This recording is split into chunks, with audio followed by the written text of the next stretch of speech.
नमस्कार दोस्तों, स्वागत है आपका हमारे channel you me and law पर। यहाँ हम कानून की जटिल किताबों को सरल भाषा और कहानियों के जरिए आपके सामने रखते हैं। आज से हम शुरू कर रहे हैं एक नई श्रृंखला BNSS यानी भारतीय नागरिक सुरक्षा संहिता 2023।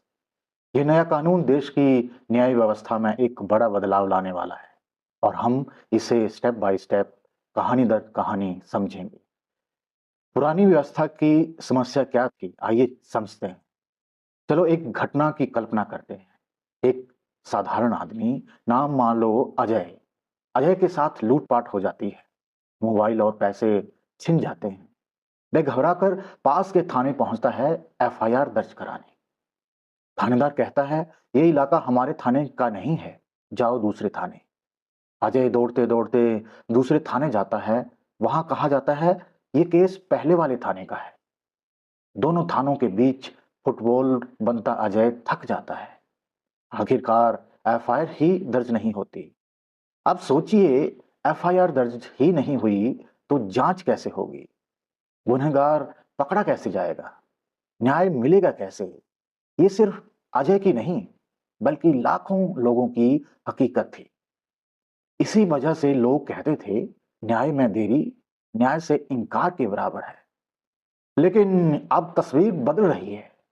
2023 में भारत सरकार ने एक नया कानून बनाया, BNSS यानी भारतीय नागरिक सुरक्षा संहिता। इससे पहले 1973 का CRPC लागू था, जो अंग्रेजों की सोच से बना कानून था। BNSS का मकसद है न्याय को तेज और पारदर्शी बनाना, पुलिस को जवाबदेही करना और नागरिकों को अधिकार और सुरक्षा का एहसास कराना। BNSS के प्रमुख प्रावधान को हम इस तरह से समझते हैं।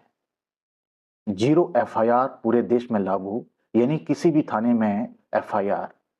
महिलाओं और SC/ST के मामलों में तुरंत FIR जरूरी।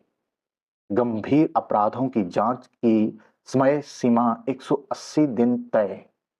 तलाशी और जब्ती अब वीडियो रिकॉर्ड होंगी। समन्स और वारंट्स इलेक्ट्रॉनिक भेजे जा सकेंगे।